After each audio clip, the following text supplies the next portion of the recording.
Hello students, मैं enough और BCom student. मैं आज आपके लिए बहुत इंटरेस्टिंग वीडियो लेके आई हूँ जिसके अंदर हम करेंगे एलिमेंट्स ऑफ कोस्ट। इसकी जो पहले की वीडियो थी उसके अंदर हमने किया था कोस्ट सेंटर क्या होता है और कोस्ट यूनिट क्या होता है, उसकी लिमिटेशन ऑफ कोस्ट सिस्टम क्या होती हैं, वो सब टॉपिक्स हमने पिछली वीडियो में कवर किए थे। अगर आपने वो वीडियो नहीं देखी है तो मैं डिस्क्रिप्शन में लिंक डाल दूँगी, आप जाके देख लेना। आज हम करेंगे एलिमेंट्स ऑफ कोस्ट। कोस्ट के क्या क्या एलिमेंट्स होते हैं। Cost is the amount of expenditure, actual or national, incurred or other attributable to a given thing. Cost क्या होता है? वो एक्सपेंडिचर होते हैं जो इनकर्ड होते हैं, हमारे जो भी हम थिंग्स करते हैं उनसे जो हमें एक्सपेंडिचर इनकर्ड होते हैं, जो अमाउंट हमें इनकर्ड होती है उसको बोलते हैं कोस्ट। कोस्ट क्या है कि इसके एलिमेंट्स दे रखे हैं कि मटेरियल कोस्ट, लेबर कोस्ट और एक्सपेंसेस। हमें किन किन कौन कौन से एक्सपेंसेस होते हैं, मटेरियल जो लेके आते हैं हमें उस वो एक्सपेंसेस होते हैं, वो कॉस्ट हमें लगती है।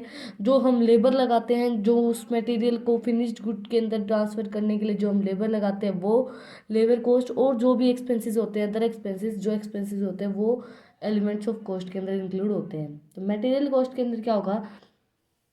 Material cost is the cost of material of any nature used in the purpose of production of a product or a services.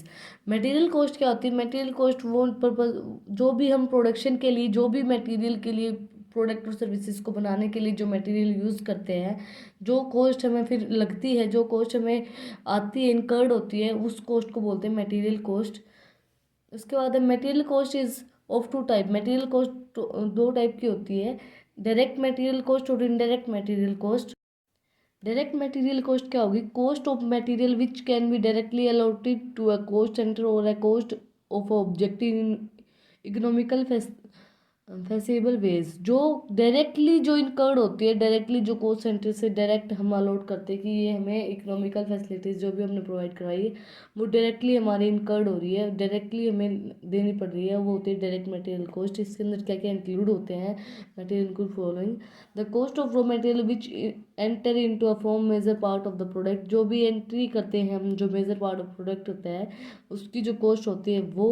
उसके बाद material passing from one process of or operation to the other instance. In the process of costing, the finished product of a process become the direct material of for the next the spending process. मतलब जो पहली जो finished product होती है, जो पहली जो हमें कॉस्ट इनकर्ड होती है, जो डायरेक्टली हमें कॉस्ट पे करनी पड़ती है, वो इसके अंदर इंक्लूड होती है। उसके बाद प्राइमरी पैकेजिंग, जो हम प्राइमरी पैकेजिंग करते हैं मटेरियल की, जो पहली जो प्राइमरी पैकेजिंग होती है उसको बोलते हैं डायरेक्ट मटेरियल। इसके बाद है indirect material cost. Indirect material cost के अंदर क्या हुआ? The cost of material which can not be directly allotted to the particular cost centre और cost objective. Indirect material cost के अंदर क्या आएगा? जो कॉस्ट डायरेक्टली अलॉटेड नहीं होगी, जो कॉस्ट डायरेक्टली अलॉटेड नहीं होगी, जो डायरेक्टली अलॉट नहीं की जाएगी, जो कॉस्ट डायरेक्टली अलॉट नहीं की जाएगी उसको बोलते हैं indirect material cost. For example दे रखा है इसके अंदर, लिबर्टिन ऑयल, फ्यूल्स, कॉटन वेस्ट। मतलब जो ये डायरेक्टली नहीं लगते, इनडायरेक्ट जो होते हैं, स्मॉल टूल्स जो हम यूज़ करते हैं, store used by the repair और एंड मेंटेनेंस, जो मेंटेनेंस के लिए, रिपेयर्स के लिए जो यूज़ की जाती हैं, जो इनडायरेक्ट होती हैं, जिनका पता भी नहीं चलता और वो लग जाती हैं।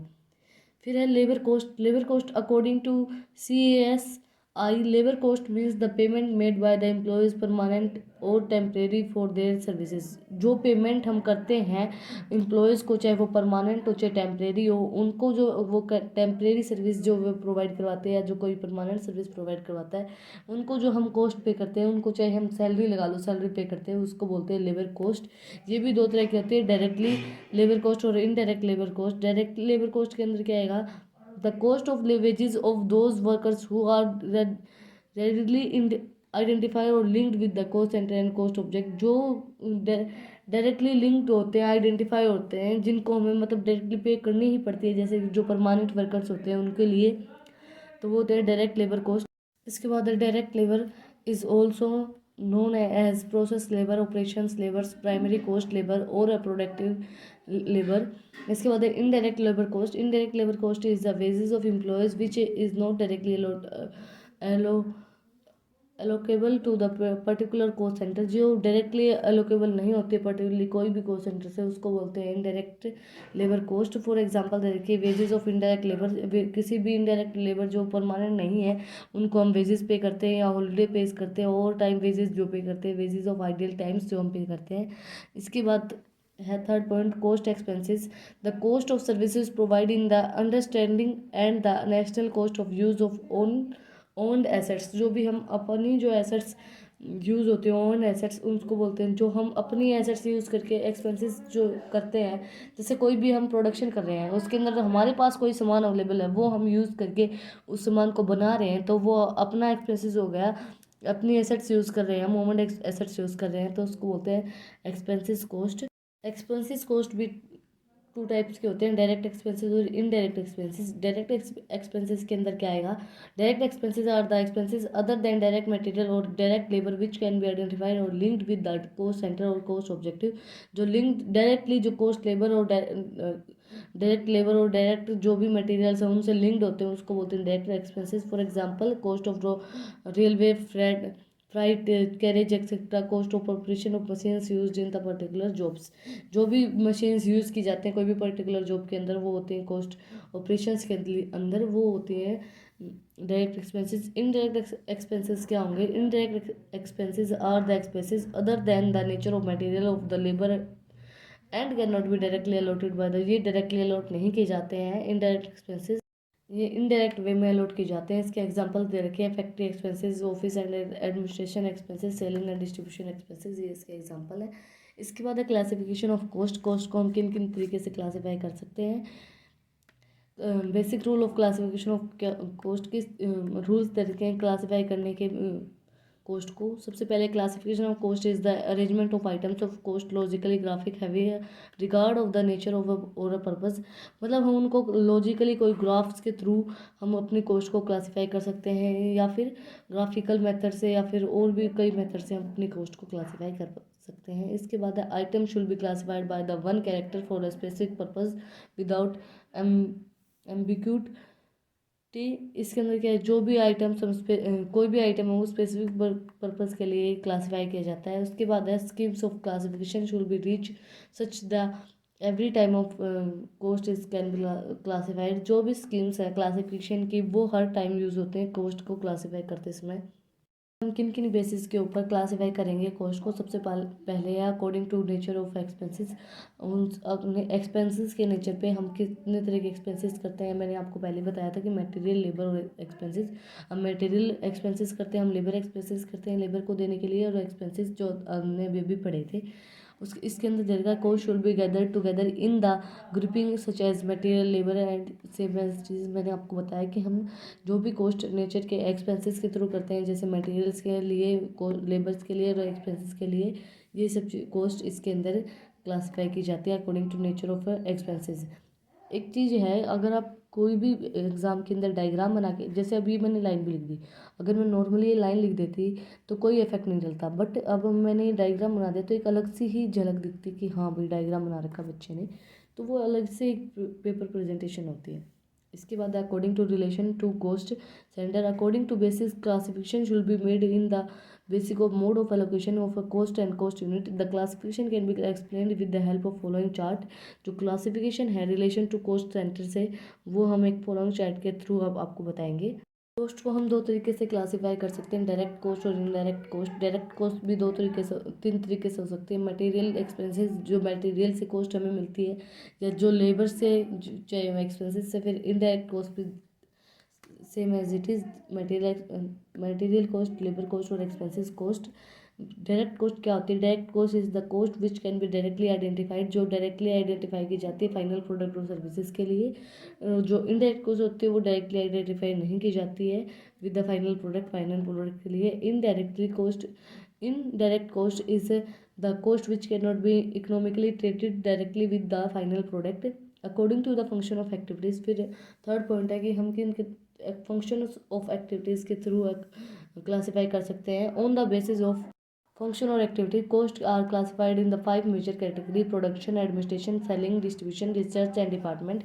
5 तरीके से हम क्लासीफाई कर सकते हैं। सबसे पहला है production cost. It is the cost of sequence of operations which begin supplying materials, labour and services.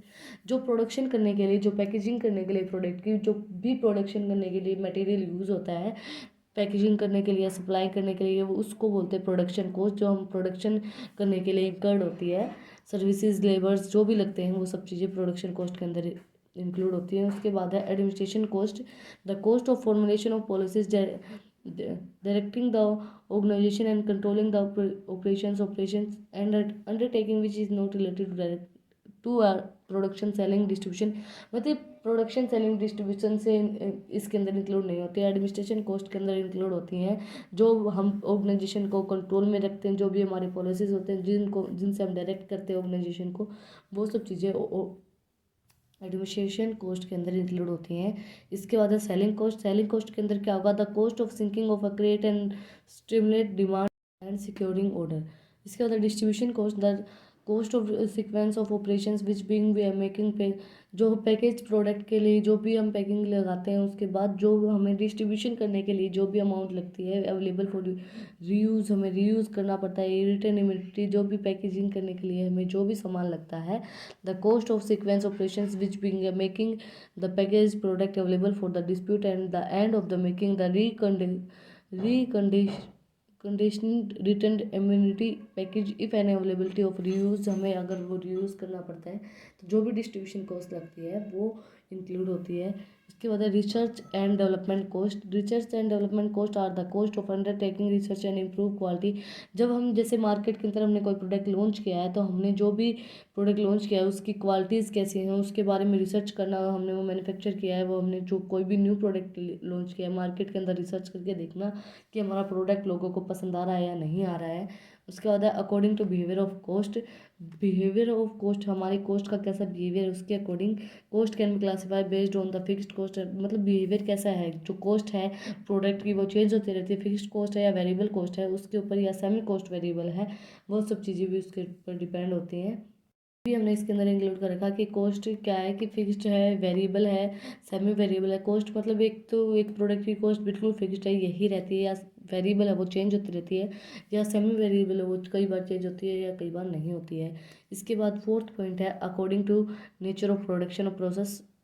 हम किस तरीके से अपने जो प्रोडक्शन प्रोसेस यूज़ कर रहे हैं वो one of the basic nature of production और मैन्युफैक्चर प्रोसेस। और मतलब सबसे पहले क्या होता है कि मैन्युफैक्चर हम कैसे करते हैं प्रोडक्ट को, वो बेसिक प्रोसेस होती है। उसके बाद है इसके अंदर प्रोसेस दे रखी है, क्लासीफाई कर रखी है बैच कॉस्ट। जो बैच कॉस्ट लगती है, batch cost is the agreed cost related the cost unit which consist a group of similar articles which maintain the identity through out one stage of production.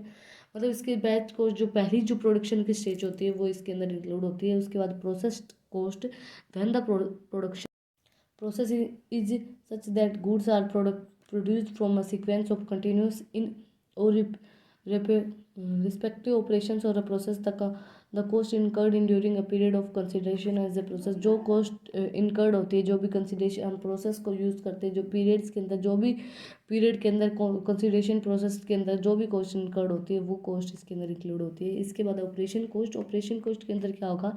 operation cost is the cost of specific operation involves in the production process और है business activity. जो operations के अंदर, production process के अंदर जो भी cost लगती है बिजनेस एक्टिविटीज़ के अंदर, वो सब कॉस्ट प्रोडक्शन ऑपरेशंस कॉस्ट के अंदर इंक्लूड होती है। इसके बाद है कॉन्ट्रैक्ट कॉस्ट। कॉन्ट्रैक्ट कॉस्ट के अंदर क्या होगा? Contract cost is the cost of contract which can be with the same terms and condition with adjustment agreed upon between the contract and, मतलब हमने एक कॉन्ट्रैक्ट कर लिया कि इतनी कॉस्ट तो हमें पे करनी ही पड़ेगी, तो वो कॉस्ट भी इसके अंदर इंक्लूड होती है। उसके बाद है जॉइंट स्टॉक। लास्ट पॉइंट है इसका, joint stock are the common cost of facilities or services employed in the output of two or more simulation product or otherwise costly related operations community or services. जो भी common हमें use करनी पड़ती है, common cost जो होती है facilitate और सर्विसेज के लिए, एम्प्लॉयड के लिए, जो हमें आउटपुट के लिए दो या दो से ज़्यादा प्रोडक्शन के लिए रिलेटेड ऑपरेशंस के लिए कम्युनिटी और सर्विसेज प्रोवाइड करनी पड़ती है, वो जॉइंट स्टॉक के अंदर इंक्लूड होती है। आज की वीडियो का ये लास्ट पॉइंट है और इस यूनिट का भी ये लास्ट टॉपिक है। इससे हमारी जो फर्स्ट यूनिट है कॉस्ट अकाउंटिंग की वो कंप्लीट हो जाएगी। According to the time period, a cost items is related to a specific period of a time and cost can be classified according to the system.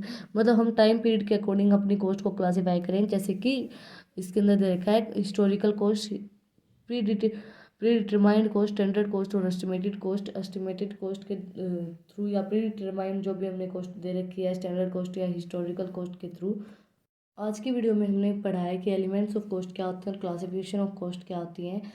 पता है आज मेरा गला बिल्कुल भी ठीक नहीं था, मेरे मतलब मुझसे बोला भी नहीं जा रहा था, लेकिन मैंने सोचा बच्चों का एग्ज़ाम का टाइम है तो मैं एक भी वीडियो मिस ना करूँ, इसलिए मैंने आप लोगों के लिए ये वीडियो बनाई है। तो आप ज़्यादा से ज़्यादा मेरे चैनल को सपोर्ट करें। अगर आपको ये वीडियो पसंद आई तो इसको ज़्यादा से ज़्यादा लाइक करें और मेरे चैनल को सब्सक्राइब करें। Thank you for watching my video.